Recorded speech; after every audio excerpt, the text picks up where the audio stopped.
안녕하세요. 핫달입니다. 기도하고 요한복음 1장부터 읽겠습니다. 참 좋으신 아버지 하나님, 요한복음 1장을 읽습니다. 성령님 조명하여 주셔서 말씀이 깨달아지고 말씀대로 살게 하옵소서. 예수님 이름으로 기도합니다. 아멘. 요한복음 1장, 그 말씀이 살과 피가 되어. 처음에 그 말씀이 있었다. 그 말씀은 하나님과 함께 있었고 하나님도 그 말씀과 함께 있었다. 그 말씀이 곧 하나님이셨다. 그 말씀은 첫날부터 하나님을 위해 준비된 말씀이었다. 모든 것이 그분을 통해 창조되었다. 그분 없이 창조된 것은 단 하나도 없었다. 존재할 수 있도록 한 것은 바로 생명이었으니 그 생명은 삶을 유지하는 빛이었다. 그 생명빛이 어둠을 뚫고 타올랐으니 어둠은 그 빛을 끌 수 없었다. 일찍이 한 사람이 있었다. 그의 이름은 요한이었다. 그는 그 생명빛에 이르는 길을 가리켜 보이라고 하나님께서 보내신 사람이었다. 그가 온 것은 어디를 보고 누구를 믿어야 할지를 모든 사람에게 보여주기 위해서였다. 요한 자신은 그 빛이 아니었다. 그는 그 빛에 이르는 길을 보여주려고 온 사람이었다. 그 생명빛은 참된 빛이었다. 그분은 생명에 들어가는 사람 누구나 그 빛 속으로 데려가신다.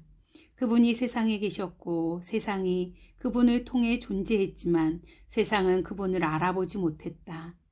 그분이 자기 백성에게 오셨지만 그들은 그분을 원치 않았다.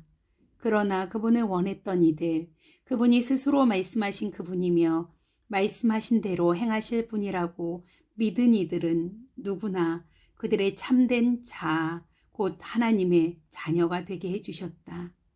이들은 피로 난 자도 아니고 육체로 난 자도 아니며 성관계로 난 자도 아닌 하나님에게서 난 사람들이다. 그 말씀이 살과 피가 되어 우리가 사는 곳에 오셨다. 우리는 그 영광을 두 눈으로 보았다.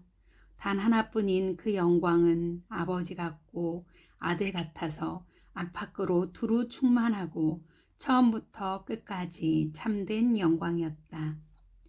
요한은 그분을 가리켜 외쳤다. 이분이 바로 그분이시다. 내가 전에 내 뒤에 오시지만 사실은 나보다 앞서 계신 분이라고 말한 것은 바로 이분을 두고 한 말이다. 그분은 언제나 나보다 먼저 계신 분, 늘 먼저 말씀하신 분이기 때문이다. 우리 모두는 그분의 충만한 은혜, 끊임없이 베푸시는 선물에 의지해 살아간다. 우리가 기본적인 것은 모세에게서 받았지만 이 풍성한 주고받음, 이 끝없는 암과 깨달음, 이 모든 것은 메시아 예수를 통해 받았다. 이제까지 하나님을 본 사람, 어렴풋하게라도 그분을 본 사람은 없었다. 아버지의 심장에 계신 분, 단 하나뿐인 하나님의 모습이신 그분께서 하나님을 대낮처럼 분명하게 드러내 보이셨다. 광야에서 외치는 소리, 예루살렘의 유대인들이 제사장과 관리들을 요한에게 보내어 그가 누구인지 물어보았을 때 요한은 아무것도 숨기지 않았다. 그는 그 질문을 얼버무려 넘기지 않고 사실 그대로 말했다. 나는 메시아가 아니다. 그들이 다그쳐 물었다. 그렇다면 누구랑 말이요? 엘리야요? 아니다. 예언자요? 아니다. 그들은 화를 내며 말했다. 그렇다면 누구란 말이요? 우리를 보낸 이들에게 전해줄 답변이 필요하오.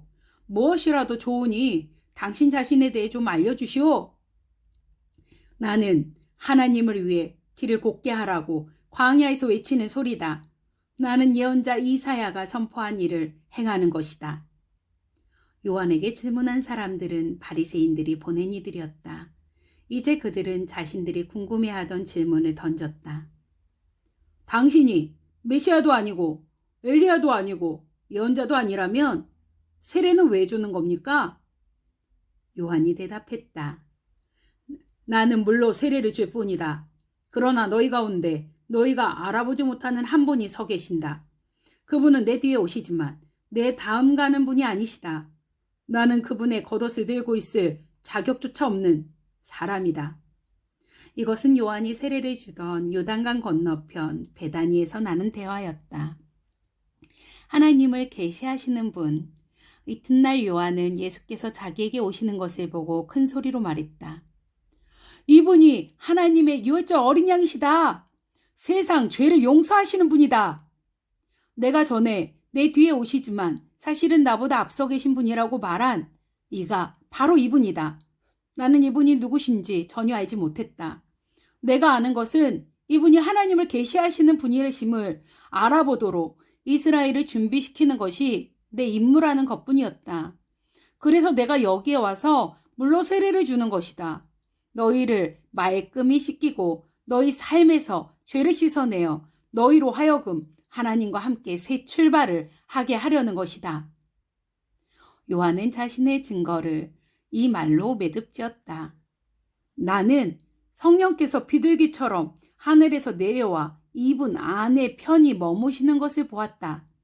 다시 말하지만 내가 이분에 대해 아는 것은 물로 세례를 주라고 내게 권한을 주신 분께서 너는 성령이 내려와 한 분 위에 머무는 것을 보게 될 텐데 바로 그가 성령으로 세례를 줄 것이다 라고 말씀하신 것뿐이었다.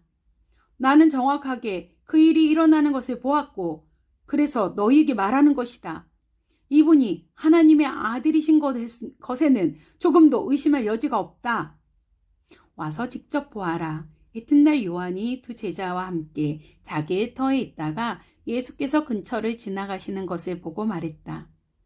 하나님의 유월절 어린 양이시다. 두 제자는 요한의 말을 듣고 예수를 따라갔다. 예수께서 고개를 돌려 그들을 보시고 말씀하셨다. 무엇을 찾느냐? 그들이 말했다. 랍비님, 어디에 묵고 계십니까? 랍비는 선생이라는 뜻이다. 예수께서 대답하셨다. 와서 직접 보아라. 그들은 가서 예수께서 지내시는 곳을 보았고 그날을 그분과 함께 지냈다. 늦은 오후에 일어난 일이었다. 요한의 증언을 듣고 예수를 따라간 두 사람 중 하나는 시몬 베드로의 동생 안드레였다. 그가 예수께서 지내시는 곳을 확인하고 나서 맨 먼저 한 일은 자기 형 시몬을 찾아가 우리가 메시아를 만났다! 고 알린 것이었다. 메시아는 곧 그리스도다. 그는 즉시 시몬을 예수께로 인도했다. 예수께서 시몬을 쳐다보시고 말씀하셨다. 너는 요한의 아들 시몬이 아니냐. 이제부터는 너의 이름은 게바다. 게바는 베드로, 곧 바위라는 뜻이다. 이튿날 예수께서 갈릴리에 가기로 하셨다. 예수께서 갈릴리에 도착해 빌립과 마주치셨다. 예수께서 말씀하셨다. 가자, 나를 따라오너라. 빌립의 고향은 베세다였다. 그곳은 안드레와 베드로의 고향이기도 했다. 빌립이 가서 나다나엘을 만나 이렇게 말했다. 모세가 율법에 기록하고 예언자들이 전해준 그분을 우리가 만났습니다. 그분은 요셉의 아들 예수라는 분인데 나사렛에서 오셨어요. 나다나엘이 말했다. 나사렛이라고요? 설마 농담이겠죠? 그러나 빌립은 이렇게 말했다. 와서 직접 보세요. 예수께서 나다나엘이 오는 것을 보시고 말씀하셨다. 저 사람은 참된 이스라엘 사람이다. 그에게는 거짓된 구석이 하나도 없다. 나다나엘이 말했다. 어떻게 그런 생각을 하셨습니까? 저를 모르시지 않습니까? 예수께서 대답하셨다. 빌립이 너를 이곳으로 부르기 오래전에 내가 무화과 나무 아래 있는 것을 보았다. 나다나엘이 큰 소리로 말했다. 랍비님, 선생님은 하나님의 아들이시며 이스라엘의 왕이십니다. 예수께서 말씀하셨다. 내가 무화과 나무 아래 앉아 있는 것을 내가 보았다고 해서 믿는 것이냐? 그것은 아무것도 아니다. 이 일이 끝나기 전에 너희는 하늘이 열리고 하나님의 천사들이 인자 위에 오르내리는 것을 보게 될 것이다. 2장 물로 포도주를 만드시다. 사흘 후에 갈릴리 가나 마을에서 결혼식이 있었다. 예수의 어머니가 그곳에 있었고 예수와 제자들도 거기에 손님으로 있었다. 결혼 잔치에 포도주가 떨어져 가자 예수의 어머니가 예수께 말했다. 포도주가 거의 바닥났구나. 예수께서 말씀하셨다. 어머니, 그것이 어머니와 내가 관여할 일입니까? 지금은 나의 때가 아닙니다. 재촉하지 마십시오. 예수의 어머니가 지체 없이 종들에게 말했다. 그가 시키는 대로 무엇이든 하여라. 거기에는 유대인들이 정결 예식에 쓰는 물 항아리가 6개 놓여 있었다. 항아리는 각각 75에서 110리터 정도가 들어가는 크기였다. 예수께서 종들에게 지시하셨다. 항아리에 물을 가득 채워라. 그러자 그들은 항아리가 넘치도록 물을 가득 채웠다. 예수께서 이제 주전자에 가득 담아 잔치를 맡은 자에게 가져다 주어라 하고 말씀하셨다. 종들은 그대로 했다. 잔치를 맡은 자가 물이 변하여 된 포도주를 맛보고서 큰 소리로 신랑을 불러 말했다. 그는 방금 무슨 일이 일어났는지 모르지만 종들은 알고 있었다. 내가 알기로는 누구나 처음에 가장 맛있는 맛 좋은 포도주를 내놓다가 손님들이 잔뜩 마신 뒤에는 싸구려를 내놓는데 그대는 지금까지 가장 좋은 포도주를 남겨두었구려. 갈릴리 가나에서 행하신 이 일은 예수께서 보여주신 첫 번째 표적이었고 처음으로 자신의 영광을 나타내신 것이었다. 그분의 제자들이 예수를 믿게 되었다. 이 일이 있고 나서 예수께서는 어머니와 형제와 제자들과 함께 가버나움으로 내려가 며칠을 지내셨다. 성전을 깨끗하게 하시다. 유대인들이 매년 봄에 지키는 유월절이 막 시작될 무렵 예수께서 예루살렘으로 올라가셨다. 예수께서는 성전이 소와 양과 비둘기를 파는 사람들로 북적대는 것을 보셨다. 고리 대금업자들도 거기에서 마음껏 활개를 치고 있었다. 예수께서 가죽끈으로 채찍을 만들어서 그들을 성전에서 쫓아내셨다. 양과 소를 몰아내고 동전을 사방으로 흩어버리시며 고리 대금업자들의 가판대를 뒤엎으셨다. 예수께서 비둘기 상인들에게 이렇게 말씀하셨다. 여기에서 너희 물건을 치워라. 내 아버지 집을 쇼핑몰로 만드는 것은 그만두어라. 그 순간 제자들은 당신의 집을 향한 열심이 나를 삼킵니다 라고 한 성경 말씀을 기억했다.